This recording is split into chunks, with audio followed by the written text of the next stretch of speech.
Hi friends, இன்றைக்கி நம்ம சேனலில் பலாக்கொட்டையில் பொரியலும் அதை வடித்த தண்ணியில் சாம்பார் எப்படி செய்கிறதுன்னு பார்த்துடலாம். சாம்பார்னு சொல்லலாம், ரசம்னு சொல்லலாம். பலாக்கொட்டை தோலை ஃபஸ்ட்டு எல்லாம் க்ளீனாக உரிச்சிட்டு இந்த மாதிரி கட் பண்ணி வச்சுக்கோங்க. உங்களுக்கு தேவையான சைஸில் கட் பண்ணிக்கோங்க. ஸ்டவ் ஆன் பண்ணிவிட்டு ஒரு பாத்திரத்தில் கொஞ்சமாக தண்ணி வச்சிடலாம். நல்லா கொதித்ததும் நாம் கழுவி வச்சுருக்கிற பலாக்கொட்டையை அதில் போட்டுடலாம். தேவையான அளவுக்கு உப்பு சேர்த்து நல்லா கொதிக்க விடலாம். தண்ணியிலேயே உப்பு போட்டால் தான் பலாக்கொட்டையிலையும் உப்பு நல்லா இறங்கும். இது நல்லா வேகிறதுக்குள்ளே சாம்பாருக்கு தேவையான மசாலாவை ரெடி பண்ணிடலாம். ஸ்டவ் ஆன் பண்ணிவிட்டு ஒரு பேனில் கொஞ்சமாக எண்ணெய் விட்டு காஞ்ச மிளகா ஒரு 6 சேர்த்திருக்கோம். அதை லைட்டாக ஃப்ரை பண்ணிவிட்டு கொஞ்சமாக வெங்காயம், பூண்டு, கறிவேப்பிலையை சேர்த்து ஃப்ரை பண்ணிடலாம். மிளகாய் வேண்டான்னா நீங்கள் சாம்பார் தூள் கூட சேர்த்தலாம். பட் இந்த மாதிரி ட்ரை பண்ணிங்கன்னா டேஸ்ட்டு ரொம்ப நல்லாயிருக்கும். 1 ஸ்பூன் அளவுக்கு சீரகம், 10 மிளகை சேர்த்து நல்லா வதக்கிடலாம். பலாக்கொட்டையில் புரோட்டீன், கால்சியம் அதிகமாக இருக்குது. இதை சாப்பிட்றனால ஸ்கின் அண்ட் ஹேர் ரொம்ப ஹெல்த்தியாக இருக்கும். கண் பார்வைக்கும் ரொம்ப நல்லது. கொலஸ்ட்ராலை கட்டுப்படுத்தவும் ரொம்ப ஹெல்ப்ஃபுல்லாக இருக்கும். இன்ஃபேக்ட் கேன்சருக்கு கூட இது ரொம்ப நல்லதுன்னு சொல்கிறாங்க. ஸோ பலாப்பழம் வாங்கினீங்கன்னா அந்த சீஸை தூக்கி போடாமல் இந்த மாதிரி செஞ்சு சாப்பிடுங்க. வெங்காயம் எல்லாம் நல்லா வதங்கிடுச்சு. கடைசியாக துருவி வச்சுருக்கிற தேங்காயை சேர்த்து ஸ்டவ்வை ஆஃப் பண்ணிடலாம். இது ஆறட்டும். அதுக்குள்ளே நாம் பொரியல் செஞ்சு முடிச்சிடலாம். பலாக்கொட்டை நல்லா வெந்திருக்கான்னு பாருங்கள். வெந்திருந்துச்சுன்னா வடிகட்டிக்கோங்க.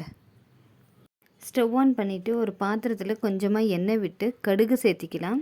கடுகு நல்லா வெடித்ததும் சின்ன சின்னதாக கட் பண்ணி வச்சுருக்கிற பூண்டு, வெங்காயம், கறிவேப்பிலை, பச்சை மிளகாயை சேர்த்திடலாம். நாம் ஆல்ரெடி பலாக்கொட்டைக்கு உப்பு சேர்த்திருக்கோம். ஸோ வெங்காயத்துக்கு தேவையான அளவுக்கு மட்டும் உப்பு போட்டு நல்லா ஃப்ரை பண்ணிடலாம். வெங்காயம் நல்லா வதங்கிடுச்சு. இப்போது பலாக்கொட்டையை சேர்த்துடலாம்.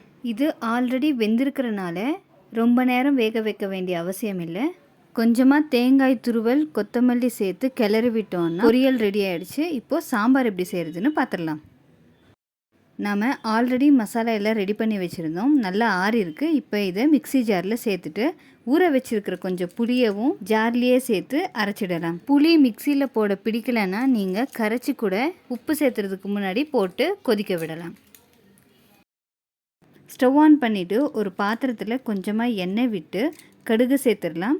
கடுகு நல்லா வெடிக்க ஆரம்பித்ததும் காஞ்ச மிளகாய், கட் பண்ணி வச்சுருக்கிற வெங்காயம், கறிவேப்பிலையை சேர்த்துடலாம். நல்லா வதக்கிட்டு நாம் அரைச்சி வச்சுருக்கிற மசாலாவை சேர்த்து வடிகட்டின தண்ணியவும் சேர்த்துடலாம். இது தண்ணியாக இருக்கிறனால சாம்பார்னு சொல்லலாம், இல்லை ரசம்னு சொல்லலாம்.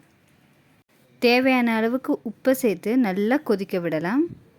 டெய்லி ஒரே மெத்தடில் சாம்பார் சாப்பிட்டு போர் அடிச்சதுன்னா கண்டிப்பாக இந்த மெத்தடில் ட்ரை பண்ணி பாருங்கள். எல்லோரும் விரும்பி சாப்பிடுவாங்க. நல்லா கொதிக்க ஆரம்பிச்சிருச்சு. கடைசியாக கொத்தமல்லி தூவி இறக்கிடலாம். நிறைய பேர் இதை வாயுன்னு சொல்லி சாப்பிட மாட்டாங்க. பட் இதில் ரொம்ப ஹெல்த் பெனிஃபிட்ஸ் இருக்குங்க. சுட சுட சாதம் போட்டு கொஞ்சமாக நெய் ஊற்றி நாம் ரெடி பண்ண சாம்பாரை சேர்த்துட்டு பொரியல் வச்சு சாப்பிட்டு பாருங்கள். சூப்பராக இருக்குங்க. கண்டிப்பாக எல்லோரும் விரும்பி சாப்பிடுவாங்க. இந்த வீடியோ உங்களுக்கு பிடிச்சிருந்தா மறக்காமல் நம்ம சேனலை சப்ஸ்கிரைப் பண்ணிக்கோங்க.